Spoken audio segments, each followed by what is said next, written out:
ఈ రోజు మనం Spider Man No Way Home మూవీలో చాలా మంది మిస్ అయిన డీటెయిల్స్, హిడెన్ డిఫరెన్సెస్ అండ్ మరియు ఫ్యాన్ మూమెంట్స్ గురించి ఫన్నీగా మాట్లాడుకుందాం. సినిమా ఫస్ట్ టైం చూసినప్పుడు మన ఫోకస్ మొత్తం యాక్షన్, ఎమోషనల్, సర్ప్రైజ్ మీద ఉంటుంది. కానీ సెకండ్ వాచ్ లో కొన్ని స్మాల్ డీటెయిల్స్ కనిపిస్తాయి. మార్వెల్కి ఇది ఎస్పెషల్లీ. బ్యాక్గ్రౌండ్ లో కూడా హింట్స్ పెట్టేస్తారు. మార్వెల్ మూవీస్ ని ఒకసారి చూస్తే స్టోరీ అర్థమవుతుంది, రెండోసారి చూస్తే రైటర్స్ ఓవర్ థింకింగ్ అర్థమవుతుంది. Easter egg #1 Peter Parker character growth. First interesting point ఏంటంటే పీటర్ పార్కర్ డిసిషన్స్. చాలా మంది మూవీస్లో యాక్షన్ మీద ఫోకస్ చేస్తారు, కానీ యాక్చువల్గా ఈ సినిమా పీటర్ క్యారెక్టర్ని మెచ్యూర్ హీరోగా మార్చడం గురించి. స్టార్టింగ్లో పీటర్ ప్రాబ్లమ్స్ నుంచి ఫాస్ట్ సొల్యూషన్ కావాలి అనుకుంటాడు. మన ఎగ్జామ్స్ ముందు 2 అవర్స్లో సిలబస్ కంప్లీట్ చేస్తా అనుకునే కాన్ఫిడెన్స్ లాగా ఉంటుంది. నన్ను అడగడానికి ముందే నీ అడ్మిషన్ గురించి వాళ్ళతో నువ్వు మనవి చేసుకోలేకపోయావా పీటర్? రిజల్ట్ చూస్తే ప్లాన్ రివర్స్. మూవీ ఎండ్ అయ్యే టైంకి పీటర్ థింకింగ్ కంప్లీట్ గా మారిపోతుంది. ఇదే బిగ్గెస్ట్ క్యారెక్టర్ డెవలప్మెంట్. తన వల్ల సహాయం పొందిన అందరూ సాయం చేస్తూనే ఉంటారు. అదెలా చెప్పగలవు? అది నాకు తెలుసు. Easter egg #2 Doctor Strange attitude. Doctor Strange ని అబ్జర్వ్ చేస్తే ఒక ఇంట్రెస్టింగ్ ప్యాటర్న్ కనిపిస్తుంది. బ్రో కాన్ఫిడెన్స్ లెవెల్, మ్యాజిక్ ఉంది కదా ఈజీ, కానీ Marvel universe reaction sure bro we will see. ఈ over confidence Strange previous movies నుంచి వస్తున్న సంప్రదాయం. వెయిటర్స్ అదే కన్సిస్టెన్సీని మెయింటైన్ చేశారు. ఈ వాగుడుకాయ నీ తరపున మాట్లాడుతున్నాడా? ఖచ్చితంగా నేను చెప్పాల్సింది నేను చెప్తాను. మీరు ఈ నగరంలోకి, గ్రహంలోకి అక్రమంగా చొరబడుతున్నారు. బాగా మధుమెక్కినట్టుంది. Easter egg #3 the villains. మూవీలో విలన్స్ ని సింపుల్ బ్యాడ్ గైస్ లాగా చూపించలేదు. ప్రతి విలన్ కి ఓన్ మోటివేషన్ ఉంటుంది. అందుకే ఆడియన్స్ కొన్ని సీన్స్ లో విలన్స్ మీద కూడా సింపతి చూపిస్తారు.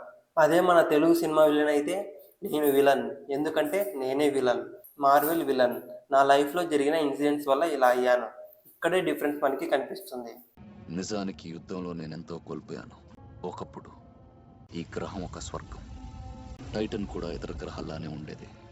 సరిపడా తిండి దొరక్క జనం ఆకలితో అలమటించేవాళ్ళు. అంతం మమ్మల్ని సమీపిస్తున్నప్పుడు నేను పరిష్కారాన్ని సూచించాను. Hidden detail and camera work. Camera moments ని అబ్జర్వ్ చేశారా? కామెడీ సీన్స్ లో కెమెరా రిలాక్స్డ్ గా ఉంటుంది.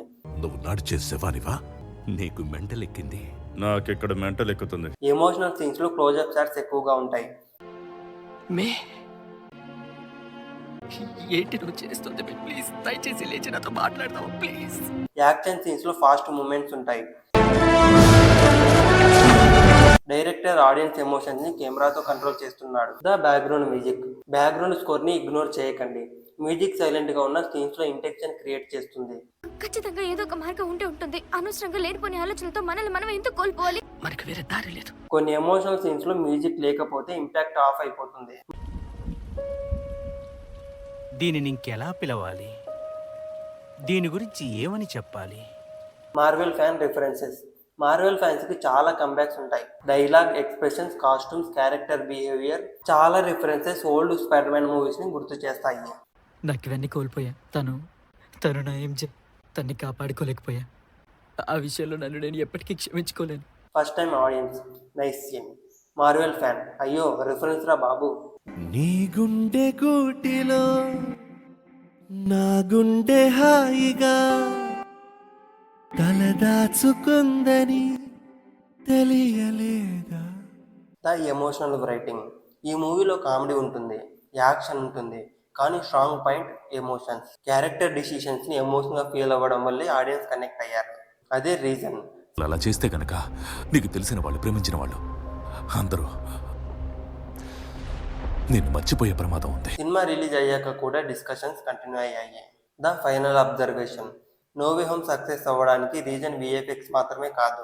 Character writing, emotional pay off, fan respect, comedy timing, action choreography, music అన్ని కంబైన్ అయ్యి కంప్లీట్ ఎక్స్పీరియన్స్ క్రియేట్ చేశాయి. సినిమా అయిపోయాక ఆడియన్స్ ఫీలింగ్, బ్రో మళ్ళీ థియేటర్లో చూడాలి అనిపిస్తుంది. మరి మీకు ఈ మూవీలో మిస్ అయిన డీటెయిల్ ఏంటని అనిపించింది? కామెంట్స్లో చెప్పండి. వీడియో నచ్చితే లైక్ చేయండి, ఫ్రెండ్స్కి షేర్ చేయండి. ఇలాంటి Marvel Easter eggs, hidden details, comedy reviews కోసం మన ఛానల్ని సబ్స్క్రైబ్ చేసుకోండి. నెక్స్ట్ వీడియోలో ఇంకో బ్లాక్ బస్టర్ మూవీని ఫన్నీగా బ్రేక్ డౌన్ చేద్దాం. అప్పటి వరకు stay safe and remember, Marvel మూవీస్లో పోస్ట్ క్రెడిట్ సీన్ స్కిప్ చేస్తే ఎగ్జామ్లో 1 మార్క్ క్వశ్చన్ వదిలేసినట్టే. నిజమేనయ్యా పుల్లారావు.